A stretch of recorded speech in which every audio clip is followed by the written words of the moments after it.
ആകാശവാണി.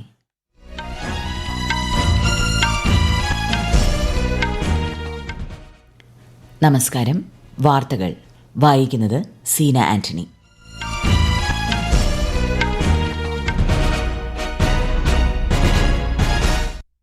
പ്രധാന വാർത്തകൾ. ലോക്സഭാ തെരഞ്ഞെടുപ്പിന്റെ 6ാം ഘട്ട വോട്ടെടുപ്പ് മറ്റന്നാൾ. പരസ്യപ്രചാരണം ഇന്ന് അവസാനിക്കും. 7ാം ഘട്ടത്തിലേക്കുള്ള പ്രചാരണം ഊർജിതം. ഇന്ന് ബുദ്ധപൂർണിമ. ആശംസകൾ നേർന്ന രാഷ്ട്രപതിയും ഉപരാഷ്ട്രപതിയും. കേരളത്തിൽ ഇന്നും കനത്ത മഴ തുടരുമെന്ന് കേന്ദ്ര കാലാവസ്ഥാ വകുപ്പ്. ഉയർന്ന തിരമാലയ്ക്കും കടലാക്രമണത്തിനും സാധ്യതയെന്നും മുന്നറിയിപ്പ്. കാലാവധി പൂർത്തിയാകും മുൻപ് ബ്രിട്ടനിൽ പൊതുതെരഞ്ഞെടുപ്പ് പ്രഖ്യാപിച്ച് പ്രധാനമന്ത്രി ഋഷി സുനക്. IPL എലിമിനേറ്റർ മത്സരത്തിൽ റോയൽ ചലഞ്ചേഴ്സ് ബംഗളൂരുവിനെ പരാജയപ്പെടുത്തി ക്വാളിഫയറിൽ കടന്ന് രാജസ്ഥാൻ റോയൽസ്. വാർത്തകൾ വിശദമായി. ലോക്സഭാ തെരഞ്ഞെടുപ്പിന്റെ 6ാം ഘട്ടത്തിന്റെ പരസ്യ പ്രചാരണം ഇന്ന് അവസാനിക്കും. എല്ലാ പ്രധാന രാഷ്ട്രീയ പാർട്ടികളുടെയും നേതാക്കൾ തെരഞ്ഞെടുപ്പ് നടക്കുന്ന സംസ്ഥാനങ്ങളിൽ പ്രചാരണ തിരക്കിലാണ്. തെരഞ്ഞെടുപ്പിന്റെ അവസാന ഘട്ടമായ 7ാം ഘട്ടത്തിനായുള്ള പ്രചാരണവും അതിന്റെ പാരമ്യത്തിലാണ്. വിശദാംശങ്ങളിലേക്ക്. ദേശീയ തലസ്ഥാനമായ ഡൽഹിയിൽ 7 സീറ്റുകളിലേക്കും ശനിയാഴ്ച ഒറ്റഘട്ടമായാണ് വോട്ടെടുപ്പ്.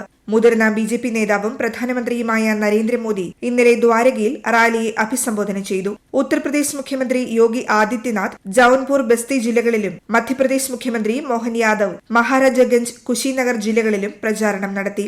6ാം ഘട്ടത്തിൽ UPയിലെ 13 സീറ്റുകളിലേക്കാണ് വോട്ടെടുപ്പ്. ഹരിയാനയിലെ 10 ലോക്സഭാ സീറ്റുകളിലേക്കുള്ള പ്രചാരണം സജീവമാണ്. കോൺഗ്രസിന്റെയും BJPയുടെയും ഉന്നത നേതാക്കൾ ജനപിന്തുണ തേടി രംഗത്തെത്തിയിട്ടുണ്ട്. മഹേന്ദ്രഗഡ് ഭിവാനി പാർലമെന്റ് മണ്ഡലത്തിലെ ചർക്കി ദാദ്രിയിൽ കോൺഗ്രസ് നേതാവ് രാഹുൽ ഗാന്ധി തെരഞ്ഞെടുപ്പ് റാലിയെ അഭിസംബോധന ചെയ്തു. ഒഡീഷയിൽ വോട്ടെടുപ്പ് നടക്കുന്ന 6 ലോക്സഭാ മണ്ഡലങ്ങളിലും 42 നിയമസഭാ മണ്ഡലങ്ങളിലും പ്രചാരണം സജീവമാണ്. സംബൽപൂർ, കിയോഞ്ചർ, ധെങ്കനാൽ, പുരി, ഭുവനേശ്വർ, കട്ടക് എന്നീ ലോക്സഭാ മണ്ഡലങ്ങളിലേക്കും അവയുടെ പരിധിയിൽ വരുന്ന നിയമസഭാ മണ്ഡലങ്ങളിലേക്കും ഈ ഘട്ടത്തിൽ വോട്ടെടുപ്പ് നടക്കും. സുപ്രധാന മണ്ഡലങ്ങളിൽ നിർണായകമായ തെരഞ്ഞെടുപ്പ് പോരാട്ടങ്ങൾക്ക് സാക്ഷ്യം വഹിക്കാൻ ഈ ഘട്ടം ഒരുങ്ങുകയാണ്. News desk, Akashvani. ഡൽഹിയിലെ 7 ലോക്സഭാ സീറ്റുകളിലേക്കുള്ള തെരഞ്ഞെടുപ്പിന്റെ പരസ്യപ്രചാരണം ഇന്ന് അവസാനിക്കും. BJP, ആം ആദ്മി പാർട്ടി, കോൺഗ്രസ് എന്നിവയുടെ പ്രമുഖ നേതാക്കളും താരപ്രചാരകരും വോട്ടർമാരെ ആകർഷിക്കുന്നതിനായി പ്രചാരണത്തിനായി ഇന്ന് കളത്തിലിറങ്ങും. മുതിർന്ന BJP നേതാവും കേന്ദ്രമന്ത്രിമാരായ രാജ്നാഥ് സിംഗ്, പീയൂഷ് ഗോയൽ, സ്മൃതി ഇറാനി, ഉത്തരാഖണ്ഡ്, രാജസ്ഥാൻ മുഖ്യമന്ത്രിമാരും പൊതുയോഗങ്ങളിലും റോഡ് ഷോകളിലും പങ്കെടുക്കും. മുതിർന്ന കോൺഗ്രസ് നേതാവ് രാഹുൽ ഗാന്ധി മംഗോൾപുരിയിലും സീമാപുരിയിലും പൊതുയോഗത്തെ അഭിസംബോധന ചെയ്യും. പാർട്ടി സ്ഥാനാർത്ഥികൾക്ക് അനുകൂലമായി AAP നേതാക്കൾ റോഡ് ഷോയും നടത്തും. BJP 7 സീറ്റുകളിലും ആം ആദ്മി പാർട്ടി 4 സീറ്റിലും കോൺഗ്രസ് 3 സീറ്റിലും മത്സരിക്കുന്നു. ലോക്സഭാ തെരഞ്ഞെടുപ്പിന്റെ 7ാം ഘട്ടത്തിലേക്കുള്ള പ്രചാരണം ഊർജിതമായി പുരോഗമിക്കുന്നു. ജൂൺ 1 തെരഞ്ഞെടുപ്പ് നടക്കുന്ന 57 പാർലമെന്റ് മണ്ഡലങ്ങളിലേക്കായി ആകെ 2105 നാമനിർദ്ദേശ പത്രികകൾ സമർപ്പിക്കപ്പെട്ടിട്ടുണ്ട്. 904 സ്ഥാനാർത്ഥികളാണ് 8 സംസ്ഥാനങ്ങളിൽ നിന്നും കേന്ദ്രഭരണ പ്രദേശങ്ങളിൽ നിന്നുമായി മത്സരരംഗത്തുള്ളത്.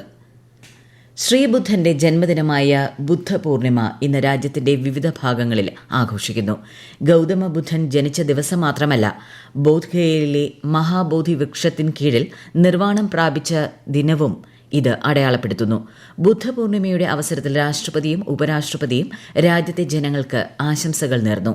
സത്യം, അഹിംസ, ഐക്യം, മാനവികത എന്നിവയിലൂന്നി എല്ലാ ജീവജാലങ്ങൾക്കും വേണ്ടിയുള്ള സ്നേഹത്തിന്റെ സന്ദേശമാണ് ഭഗവാൻ ഗൗതമ ബുദ്ധൻ നൽകിയതെന്ന് രാഷ്ട്രപതി ദ്രൗപദി മുർമു തന്റെ സന്ദേശത്തിൽ പറഞ്ഞു. ധാർമ്മികമായ പെരുമാറ്റം, മാനസിക അച്ചടക്കം, ജ്ഞാനം എന്നിവയിൽ വേരൂന്നി ജീവിതം നയിക്കുന്നതിനുള്ള പരിവർത്തന പാതയാണ് ഗൗതമ ബുദ്ധന്റെ തത്വങ്ങൾ വാഗ്ദാനം ചെയ്യുന്നതെന്ന് ഉപരാഷ്ട്രപതി ജഗ്ദീപ് ധൻകർ തന്റെ സന്ദേശത്തിൽ പറഞ്ഞു. ഇന്ത്യയ്ക്ക് പുറമെ Nepal, Bhutan, Burma, Thailand, Tibet, Korea, Laos, Vietnam, Mongolia, Cambodia, Singapore, Indonesia, Sri Lanka തുടങ്ങിയ രാജ്യങ്ങളിലും ബുദ്ധപൂർണിമ ഒരു പ്രധാന ഉത്സവമാണ്. ശ്രീലങ്കയിൽ ആഘോഷങ്ങളുടെ ഭാഗമായി ഗംഗാരാമയ്യ ക്ഷേത്രത്തിൽ നാഷണൽ ഗാലറി ഓഫ് മോഡേൺ ആർട്സിന്റെ ഡിജിറ്റൽ റൂം ഉൾക്കൊള്ളുന്ന ഒരു പ്രദർശനം ഇന്ത്യൻ ഹൈക്കമ്മീഷൻ സംഘടിപ്പിക്കും.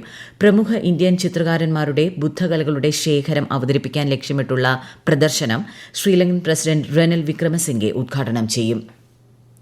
ഹെലികോപ്റ്റർ അപകടത്തിൽ കൊല്ലപ്പെട്ട ഇറാൻ പ്രസിഡന്റ് സെയ്ദ് ഇബ്രാഹിം റെയ്സിയുടെയും വിദേശകാര്യമന്ത്രി ഹുസൈൻ അമീർ അബ്ദുല്ലാഹിയാന്റെയും അനുസ്മരണ ചടങ്ങുകളിൽ ഉപരാഷ്ട്രപതി ജഗ്ദീപ് ധൻകർ പങ്കെടുത്തു. ഇന്നലെ ടെഹ്റാനിലെത്തിയ അദ്ദേഹം ഇടക്കാല പ്രസിഡന്റ് മുഹമ്മദ് മൊഗ്ബറിനെ അനുശോചനം അറിയിച്ചു.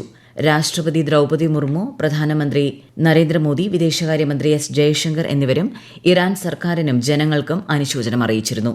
സൗദി അറേബ്യൻ രാജാവ് സൽമാൻ ബിൻ അബ്ദുൽ അസീസ് രാജാവിന്റെ ആരോഗ്യനിലയെക്കുറിച്ചുള്ള റിപ്പോർട്ടുകളിൽ പ്രധാനമന്ത്രി നരേന്ദ്രമോദി അഗാധമായ ആശങ്ക രേഖപ്പെടുത്തി. അദ്ദേഹം വേഗത്തിൽ സുഖം പ്രാപിക്കട്ടെയെന്ന് സമൂഹ മാധ്യമക്കുറിപ്പിൽ ശ്രീ മോദി ആശംസിച്ചു. ഈ വാർത്തകൾ ആകാശവാണിയിൽ നിന്ന്. കേരളത്തിൽ വിവിധ ജില്ലകളിൽ ഇടിമിന്നലോടുകൂടിയ മഴ തുടരുമെന്ന് കേന്ദ്ര കാലാവസ്ഥാ വകുപ്പ്. എറണാകുളം, തൃശൂർ, പാലക്കാട്, മലപ്പുറം, കോഴിക്കോട്, വയനാട് ജില്ലകളിൽ ഇന്ന് ഓറഞ്ച് ജാഗ്രതയാണ്. തിരുവനന്തപുരം, കൊല്ലം, പത്തനംതിട്ട, ആലപ്പുഴ, കോട്ടയം, കണ്ണൂർ, കാസർഗോഡ് ജില്ലകളിൽ മഞ്ഞ ജാഗ്രതാ നിർദ്ദേശം നൽകിയിട്ടുണ്ട്.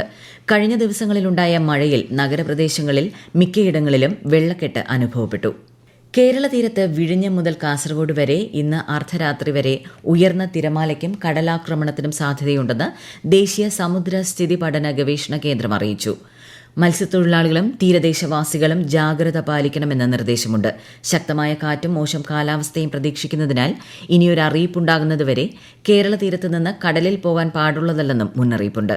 കർണാടകം, ലക്ഷദ്വീപ് തീരങ്ങളിലും മത്സ്യബന്ധനത്തിന് വിലക്കുണ്ട്. കേരളത്തിൽ പെരിയാർ നദിയിൽ മത്സ്യങ്ങൾ ചത്തുപൊങ്ങുകയും മത്സ്യകൃഷി വ്യാപകമായി നശിക്കുകയും ചെയ്ത സംഭവത്തെപ്പറ്റി അന്വേഷിക്കാൻ 7-അംഗ സമിതി രൂപീകരിച്ച് ഉത്തരവായി.